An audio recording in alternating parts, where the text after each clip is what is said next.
Nais mo bang alamin ang mga Pilipinong pintor na gumuhit ng sining na kay ganda? Panoorin ang video nito upang malaman mo.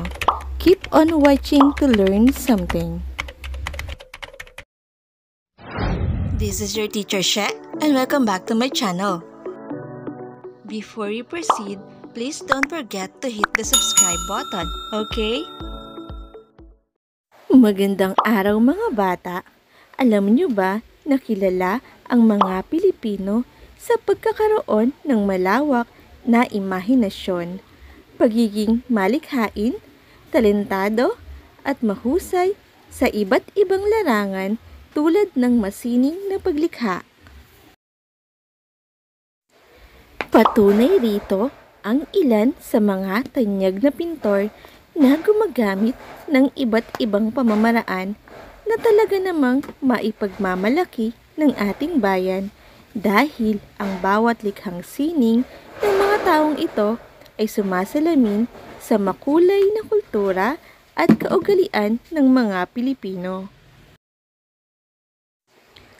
Matututuhan mo sa aralin na ito kung sino-sino ang mga tanyag na Pilipinong pintor at ang kani-kanilang estilo sa pagguhit. At ngayon mga bata, suriin natin kung ano ang pintor. Ang pintor ay isang tagapinta. Ito ay pambihirang kakayahan dahil kailangan nito ng artistikong talino, matalas na mata at matatag na kamay. Sa pamamagitan ng kanilang malikhaing pag-iisip ay naipapahayag nila ang kanilang saloobin. May kanya-kanyang estilo ng pagguhit ang mga pintor. Ilan sa mga kilala at tanyag na pintor sa ating bansa ay sina Mauro Malang Santos. Siya ay gumuguhit ng mga bagay mula sa kanyang imahinasyon. Narito ang kanyang mga iginuhit.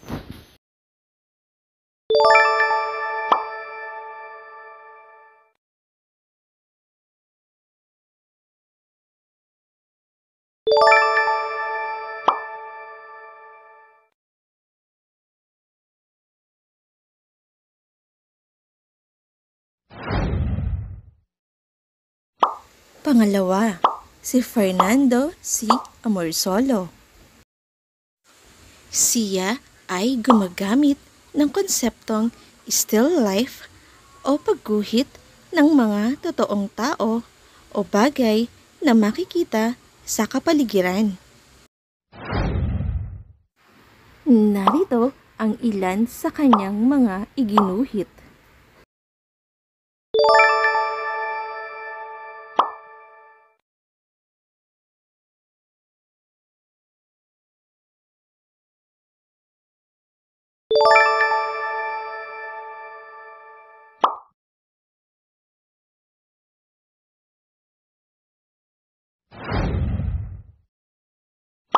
Isa-isip ninyo mga bata, marami tayong mga tanyag na Pilipinong pintor. Sila ay may kanya-kanyang estilo sa pagguhit. May mga pintor na ang ginuguhit ay mga bagay na nakikita nila sa ating kapaligiran, tulad ng mga tao, bagay, hayop, at iba pa. May mga pintor naman na ang ginuguhit ay mula sa kanilang imahinasyon. Ang mga ito ay hindi natin makikita sa ating paligid. Anuman ang kanilang nais na estilo, nagpapakita pa rin ito ng kanilang husay at galing. Dapat natin silang ipagmalaki dahil karangalan ito ng ating bansa. At ngayon mga bata, tayahin natin ang inyong natutunan. I-comment ang masayang mukha kung sang-ayon ka sa isinasaad ng pangungusap at malungkot na mukha kung hindi. Number 1. Ang bawat pintor ay may kanya-kanyang estilo sa pagguhit.